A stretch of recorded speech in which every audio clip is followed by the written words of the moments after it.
In the end, they all do the bidding for the league. They do the bidding for the agents. They do the bidding for the players. And on a day where an active NBA player gets hauled in by the FBI and the U.S. Marshals who break down his hotel room door, and an active NBA head coach gets hauled in by the feds as part of a mafia-connected gambling scandal, we hear from the insiders that, no, the NBA has this under control. Right. It's Matt McCarthy. How you doing? I'm in for Joe Murray. I want to open tonight with some words of wisdom that my grandfather once shared with me. Most brilliant man I've ever had the pleasure of knowing, and not only was he brilliant, more importantly, he was wise. He was probably 6 or 7 years old, and he taught me how to play poker. He was a good poker player. And I got worked up about losing my chips, losing my money, and I was getting worked up about it. And he looked at me, and he said, son, right in the eye, son, when you put your money in that pot, it's not your money anymore. And I've always remembered that. So in his honor, I would like to update that statement. When you put your money on the table or in that pot, there's going to be an NBA player or a coach who is then funneling that money to the mob. That's the way the world works. Welcome to 2025, everybody. That's the way it is. All right, we're here until 6:30.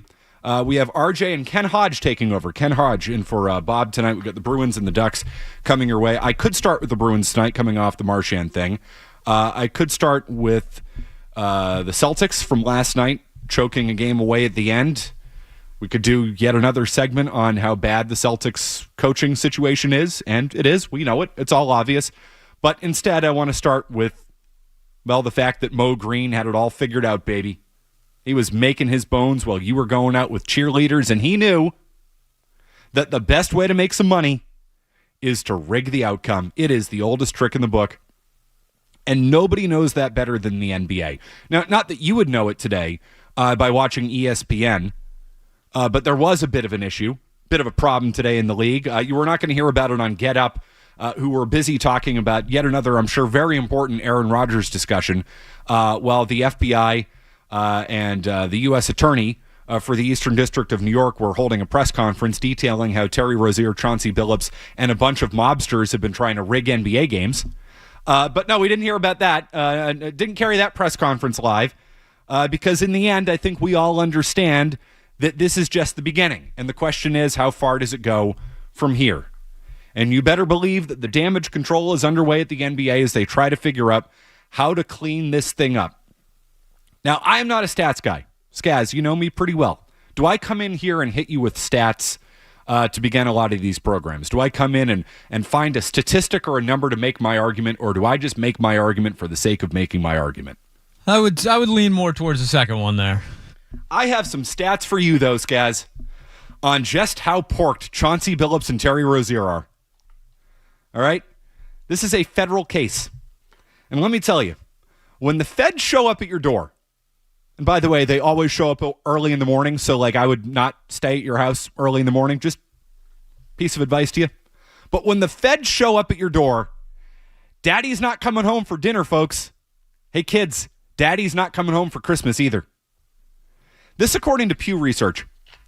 In 2022, 9 out of 10 federal cases end up with defendants pleading guilty. They see the charges against them, they see the evidence against them, and they say, uh-oh, better take the deal. 9 out of 10%, or 9 out of 10 cases. 90% of federal cases end up with the defendants pleading guilty. 8% end up with the cases being thrown out, which is a relatively small number, but I guess big in the remaining 10%. 1.6% of cases. Let's start with this. 2% of federal cases end up going to trial. 1.6 of them end up with a conviction, which means, and I'm not a math expert, I was told there was going to be no math, just 4%, 0.4% of federal cases end up with an acquittal. When the feds knock on your door, you've done something, and more importantly, they've got you. They are as automatic as Tom Brady in the 2-minute drill. When the marshals show up, bye-bye. Scary Terry? Oh, he's going to jail. He's going to jail. Chauncey Billups, the slammer. These counts carry 20 years each. 20 years max each. Now, I'm no lawyer. This is not Matt McCarthy, attorney at law, but take it from me, buddy. Plead guilty. You are up a creek. Time to sing like a songbird, fellas. And boy, I hope it happens. I'm not convinced it happens, because I bet you the cover-up happens. But I want them to sing about every piece of corruption in that league, because they've got them. Oh boy, do they have them. And I'm not going to read you the indictments. I mean, we've all been on Twitter today. We've all read the stuff. The stories of the X-ray poker tables and, Rozier and the player props. And if you read the indictment, they didn't even charge Billups in kind of the, basketball side of things, but it seems pretty apparent to all of us that Billups was also involved in that, which would suggest to me that they're going to try and put the screws to him because they know there are even more charges they can throw at him. This now is about where this story goes next. And just how much they're going to be able to get out of Rozier, Billups. Who's that? Why am I drawing a blank on the assistant coach? The LeBron's guy. What's his name, Skaz? LeBron's guy? Damon Jones. Damon Jones. 11-year NBA veteran. LeBron's boy. Also caught up in all of this. This is about where the story goes next. And to me, the NBA has to answer for this. I bet you they never will, but they have to. Because we have known that the Terry Rozier stuff has been going on. There has been reporting on this, widespread, for a number of years now. And Windhorst, at the beginning of the segment, as we played for you, he was the first to tell you, wow, they caught this. The NBA knew this was going on. They knew there was something going on. Hell, Terry Rozier, as we remember Celtics fans, probably threw Game 7 in 2018. Went 0 for 10 in that game. Smelly, as Joe Murray would say? Yeah, I think so. Terry Rozier, hauled away by the U.S. Marshals and the FBI today, was cleared by the NBA in their own internal investigation. Nothing to see here. Oh, wait. The feds just hauled him away. Huh? Oh, sorry, guy. I don't know how we missed that. These crooks in the NBA. And I hope this is the beginning of the end for them. It probably won't be. They'll probably find a way to get this swept under the rug, the way they did with Donaghy, the way they did with the lottery a million times in Ewing, and how last year with Cooper Flagg and everything. I mean, you almost have to admire how blatantly rigged the NBA is. I mean, they're just pretending like nothing's happening. It's the way they've always done it, even though it's always been in your face. But I can hope, and I think we can hope as sports fans, that this does lead somewhere beyond this, because this should just be the beginning. And boy, do they have those guys. Billups, Rozier, Damon Jones. Got him. Chris Carter always said, you need a fall guy. I don't know if LeBron has his fall guy here in his buddy. Maybe Shohei had his fall guy in Ipe Mizuhara. Although I would say, as a quick aside, it's kind of makes Shohei look a little bit better. And I'll tell you why. Again, the feds, when they have something on you, they get their guy. They're pretty much automatic with that. The feds did investigate Shohei Ohtani and found that there was no wrongdoing there. That was not a Major League Baseball thing. That was a federal thing. Meanwhile, the feds cracked down on these guys. It's always early in the morning, man. So Rozier, I'm guessing that was probably like 5, 6 a.m. I bet you they busted down Billups' door at about 2 a.m. Was he out west? He was arrested in Oregon. Middle of the night. Again, Dad's not going to be home for dinner tonight, kids. You're not going to see him for a little while. It's off to college. Very simple question to you. 617-779-0985. How do you feel about this as a basketball fan? Very simple. John in the car to lead us off tonight. It's Matt McCarthy in for Joe Murray. Hey, John. I feel like Triple H is jealous that he can't come up with a fixed, rigged storyline like the NBA can. I honestly feel that way. Like he's probably taking notes on how they get certain guys involved with other players to I've never seen a sport, McCarthy, where you can look at who's refereeing the game and get odds based on the referee. That in itself should explain everything to everybody about how rigged the NBA is. To me, if they had any stones at all, they would pull any and all possible betting on the NBA off until they fix what's going on in there. And you're absolutely right. If anybody thinks LeBron James has no play in this, no contribution, no accessory to this, I don't buy it. He's as guilty as everybody else is, because if that guy's giving information about LeBron James is feeding him that information. Yep, exactly. You couldn't be more right about that, John. They all have their hands in on this, and that's the way the NBA has been for quite some time. It is undeniably the most rigged of the four major sports. They managed to survive an officiating scandal where the feds busted down Donaghy's door. That was David Stern back in the day. Let's see if Adam Silver has the connections that Stern did. It's gonna be a big test for Adam Silver here. Has anybody heard from Adam Silver today? Crickets? Anybody?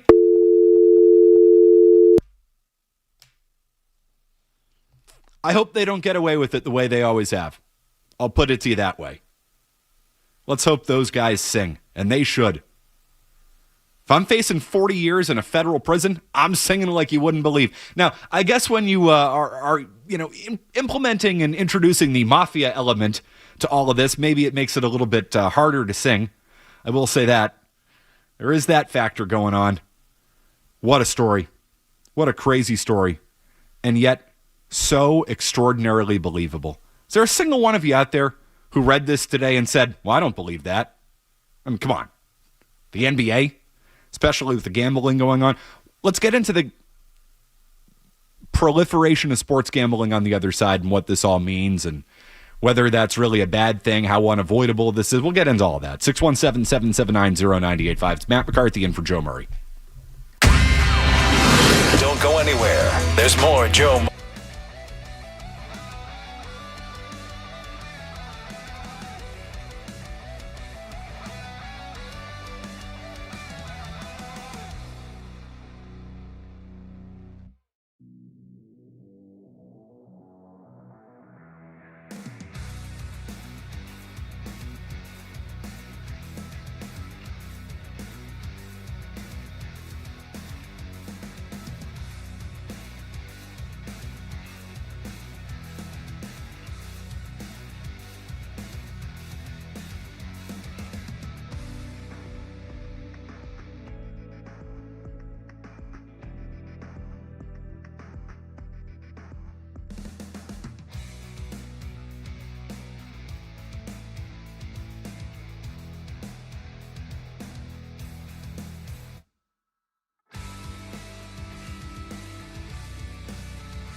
St. these local cops, not the ones who pop Silvio.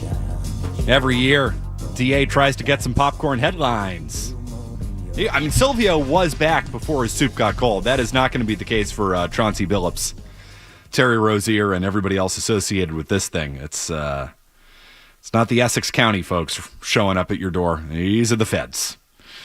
And we've got a scandal on our hands today. It's Matt McCarthy hanging out for Joe Murray. We've got RJ and Ken Hodge coming your way 5 minutes from now. Bruins and Anaheim Ducks tonight at the Garden. But to you we go at 617-779-0985. Mike in the car. Hey, Mike. Hey, how you doing, Matt? This is mafia related. These guys are cooked because if they trip in prison, it's all over, no matter what the feds do. They're in trouble, man.